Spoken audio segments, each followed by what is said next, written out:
Imagine uma história, tá aqui nesse livro chamado A Calha, de uma menina que foi abusada e depois ela prendeu o próprio abusador.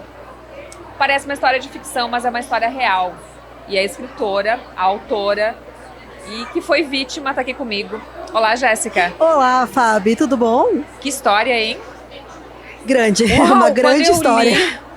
Eu pensei que era uma ficção, porque é muito absurda a tua história, né? Na verdade, muitas pessoas perguntam. A primeira pessoa que me abordou hoje aqui na feira justamente perguntou isso, né? Que ela havia vindo até a livraria e ela perguntou, tá, mas essa história é ficção, né? E as meninas não sabiam informar. E depois ela me encontrou e ficou apavorada, né? Porque realmente é uma história difícil de vida, né? É complicado você ser uma vítima de um abuso, passar anos lidando com o sistema para conseguir uma condenação e aí depois você efetivamente tem que prender para conseguir efetivar realmente uma justiça, né? Então é realmente uma história doida. A gente não vai conseguir contar aqui em 10 minutos, né, Jéssica? Eu comprei o livro, eu não li ainda. Geralmente, quando eu faço entrevistas, eu primeiro leio para depois entrevistar. Então, eu tô muito curiosa com a história. Mas eu queria que tu conseguisse... O que tu pode contar pra gente dela? O que tu pode resumir? Claro. Porque os detalhes estão aqui, né? Vamos lá, pessoal. Então, basicamente, eu sofri a violência sexual infantil. Hoje a gente chama de estupro de vulnerável, né? Na lei. Dos meus 9 aos meus 11 anos e meio, mais ou menos. Os abusos cessaram porque a amizade entre meu pai e essa pessoa que era o autor, que era um amigo do meu pai, eles simplesmente, né, eles brigaram e ele se afastou. Então os abusos cessaram, mas eu não tinha coragem de contar. Então eu contei somente aos 15 anos para a minha irmã, Joana, que é a pessoa que até hoje, né, tem um vínculo muito forte, é citada no livro o tempo todo, né, e foi a pessoa que eu tinha segurança, né, confiança para poder realmente contar isso para ela. E aí a coisa começou, né, foi feita a denúncia, houve muitos entraves, tá? Muitos erros. Eu posso dizer que a minha história ela é marcada por uma sucessão de erros que marcaram desde o momento da denúncia até a condenação e a prisão. Tanto é que durou 10 anos. E aí que finalmente iam prender ele, nem isso conseguiram, enfim, por uma portaria judicial. E isso aconteceu um mês antes de eu ir para academia de polícia. E aí eu fui para academia, voltei, não queria mais ir atrás, porque é doloroso, né? Você passa anos tentando e não dá certo. Mas aconteceu um fator, que eu vou deixar para vocês conhecerem no livro A Calha, que me fez mudar esse ponto de vista e ver que eu não estava sozinha. Eu precisava fazer aquilo não só por mim, mas por uma outra pessoa que vocês vão ver no livro. E aí eu comecei atrás. Primeira coisa foi verificar a validade do mandado, né? Se estava tudo certo, o mandado estava tudo certinho. Peguei a cópia no fórum e aí descobriram onde é que ele estava se escondendo. Aí, em parceria com o pessoal da Polícia Militar de uma cidade vizinha, descobri que ele estava se escondendo numa chácara, né? E aí ali a coisa foi, né? Investigação ali, campana. Então foi bem intenso, uns 4 dias intensos, né? De buscas, até que, achei o local. Então, agora achar gente para ir comigo. E aí chamei um colega, chamei outro colega e a coisa aconteceu muito rápido e quase não aconteceu, de novo, né? Naquele final de ano. Porque nós efetuamos a prisão dele no último dia do trabalho, antes do recesso. Nossa. Então os meus colegas também estavam cansados, estava todo mundo querendo, né, tirar o recesso, ninguém queria ir pra rua, a campo. E a gente foi, terminou o expediente, vamos. E aí de 2, 3, começou a aparecer gente, a gente foi em 3 viaturas. E aí quando estávamos de novo quase desistindo porque não conseguíamos achar a chácara, finalmente achamos. E uma coisa que eu tenho que citar é que quando eu ouvi uma vizinha falar, sim, o fulano, né, o Fred, citado no livro, eu uso um pseudônimo, o Fred, sim, ele tá ali, é aquela chácara ali, né, então vocês, né, tá em casa. Então ali, quando o delegado falou, a gente vai chegar chegando, ele tá lá, a Jéssica de 25 anos voltou a ser a Jéssica de 12 anos de idade, 11 anos de idade.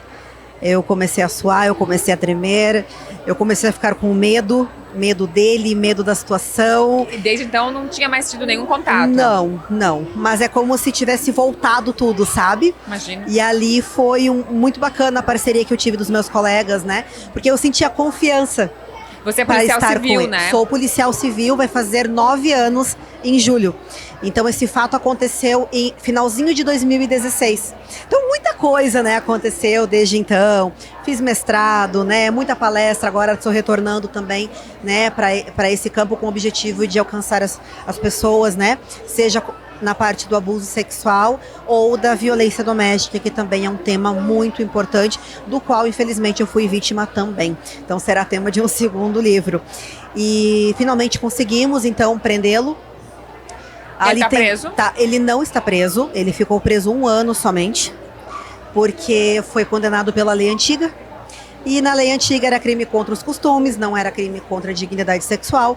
Hoje, um crime de estupro de vulnerável chega a ser uma condenação de 18 anos, de 20 anos. Mas no meu caso, ele foi condenado a 7 anos e 6 meses de prisão.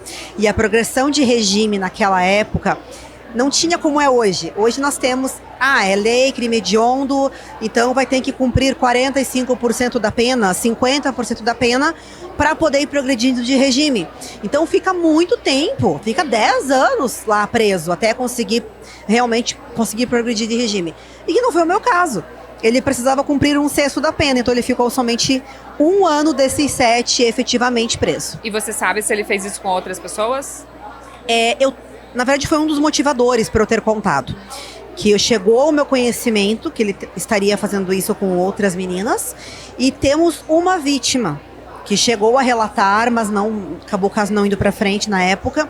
E que, inclusive, foi a pessoa que me ajudou no processo e fez com que, realmente, um desses erros judiciários que a gente se deparou, que fosse deixado de lado e, não, realmente temos que seguir com a denúncia, porque temos prova aqui, né? Então, a justiça, ela foi feita em meu nome, mas na verdade ela não foi só para mim. Sim. Ela foi para mim e para essa outra jovem também, que é retratada no livro Acalha. Você me citou que quem leu e que... até perguntei a faixa etária do livro, né? Porque como trata-se de violência, que tem muitos detalhes, né? Que tem gente que já conhecia a tua história, amigos, pessoas íntimas, mas que não conheciam todos esses detalhes. Como foi reviver tudo isso? Foi doloroso, extremamente doloroso. Porque eu sempre fui acostumada a falar. Eu sou a Jéssica tagarela, que se movimenta, né? Então, que não aceita aquela condição imposta. Só que eu fui professora universitária, né, por um tempo, e eu dava aulas e contava a minha história. E trazia no quadro exatamente toda a persecução penal, usando a minha história como exemplo para ensinar a persecução penal. Então, era uma forma muito didática, para mim era tranquilo. Agora, quando foi sentar e começar a retratar cada palavra, escolher a palavra certa, você começa a lembrar de coisas que você tinha escondido no teu inconsciente. Então, por isso que foi um processo doloroso, teve momentos que eu tive que parar, que eu chorei, né? Mas foi um livro que eu me entreguei e eu escrevi em 5 meses. Eu comecei em março e terminei ele em julho. E aí já estava atrás de, né, quando eu encontrei a editora que eu queria, eu ainda não tinha concluído, então eu fui concluir ele rápido, né? Então, assim, essa é a Jéssica, intensa de se dedicar. Então eu escrevia de manhã, escrevia à noite, final de semana, né? As minhas amigas, como uma que está aqui comigo hoje, né, a Linex, um grande beijo para ela. Me chamava, vamos tomar uma coisa. Não, tem que escrever meu livro, não posso. Depois que terminar, é sempre assim, né, a Jéssica. Depois que terminar, a gente sai, a gente come, a gente, né? Então foi um processo de cura também. Além, justamente por conta dessa dor, você começa a acessar lembranças que estavam escondidas. Então, sim, fez parte de um processo de cura a escrita da Acalha. Você atua como policial hoje? Atuo como policial civil. Vou fazer 9 anos de profissão, hoje atuo numa delegacia diária, mas já trabalhei em central de plantão, já trabalhei na delegacia de proteção à criança, adolescente, mulher e idoso, e hoje eu estou então em uma delegacia, né, como supervisora administrativa, mas busco orientar e ajudar as pessoas daí em diversos crimes, né? Não é, no caso, um crime especial que a gente chama. Quem que é a Jéssica hoje? Quem é a Jéssica? Uma mulher extremamente feliz, realizada com o que ela se transformou. De uma menina, de uma criança que veio de uma desestrutura familiar, que chegou a ouvir que seria empregada doméstica, não estou desmerecendo, né? Mas uma criança ouvir isso é como: você não vai ter futuro nenhum, você não vai estudar, você não vai ter uma profissão. E essa Jéssica se tornar uma policial, ter a sua autonomia financeira, ser professora universitária, ser palestrante, escrever um livro, né? As pessoas falam: um objetivo de vida. Escrever um livro. Eu já escrevi o meu. Já plantou a árvore? Né? Agora, a árvore, bom. A árvore ainda não. Mas preciso. Tá aí, bem lembrado. E filho também já, né? Filha também, né? Não cheguei a passar por toda a questão gestacional. A Evelyn, ela veio para mim como um presente que chegou na delegacia, e hoje nós estamos em processo de guarda, né? E, inclusive, é uma gestação muito diferente. Mas é uma gestação incrível, porque eu falava: meu Deus, será que eu vou dar conta? Porque quando eu fui até ela, eu fui como uma madrinha. E a coisa se transformou e eu disse: meu Deus, não, eu quero adotar ela. E aí será que eu vou dar conta? Eu sou sozinha, será? O que é a maternidade? E aí eu brinco que aquela frase nunca fez tanto sentido. Uma mãe nasce quando o filho nasce. Então, ela veio pra mim, nossa, eu falo que ela mudou completamente a minha vida. Rotina, preguiça, não tem preguiça. Eu vou fazer feijão, vou fazer arroz. Capaz, com ela não tem isso. Eu simplesmente levanto e faço. Eu nem penso, Sim. Né? E tudo que eu vou fazer, eu penso nela. Então, por isso que pra mim, hoje, eu sou muito feliz. Busco alcançar milhares de pessoas através das minhas palestras, através das minhas capacitações, por meio da leitura da Calha, porque é um livro em que eu procurei entregar a minha alma nele. E eu consegui, porque eu tenho Uma última pergunta, não sei se você pode falar, por que a Calha? A Calha é um local, é um lugar que ele é retratado... É uma localidade? Não, é um específico, é um local específico em que as coisas aconteceram. As primeiras coisas ruins aconteceram, mas também aconteceram muitas coisas boas. Então houve um abismo entre a coisa boa e a coisa ruim. E esse lugar marcou muito pra mim. E quando... Mas é um local físico. É um local físico. Aqui na capa tem alguma coisa tipo um rio, assim. Isso, é um riacho, porque os leitores vão poder acompanhar que a maioria dos abusos ocorriam nos acampamentos.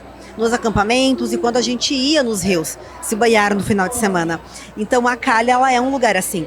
Por isso que o livro retrata essa barraca vermelha, porque era uma barraca vermelha que nós utilizávamos, uma barraca grande em que todos dormíamos. A fogueira e a forma como eu me sentia é exatamente como está na capa. A família lá, alheia, né? Na verdade, alheia aos meus sentimentos, ao que eu sentia estando ali sentada num canto, com a minha infância do lado, sem saber como lidar com tudo aquilo. Então, a Calha, ela é um lugar que marcou muito. Não existe mais da forma como era, porque o rio, né, por conta da barragem, né, já, enfim, né, deixou Sim. submersa, mas... E tem umas ilustrações feitas por inteligência artificial, Isso. mas criadas por você. Exatamente. Né? É muito interessante. Gente, eu vou ler, leiam também. Jéssica Laís Martinelli, muito obrigada. Muito por dividir obrigada. sua história e pelo que você faz, né? Por você e pelos outros também. Eu agradeço muito, e já que foi falado das ilustrações, se atentem às ilustrações, porque vocês vão ver muitos detalhes nos desenhos. E aí que vocês vão ver que o desenho faz todo sentido quando você vai ler o capítulo. E já fica o desafio aqui, o compromisso de quando tiver continuidade, a gente falar de novo. Com certeza. Obrigada, tá? Obrigada a você, Fabi. É isso, gente.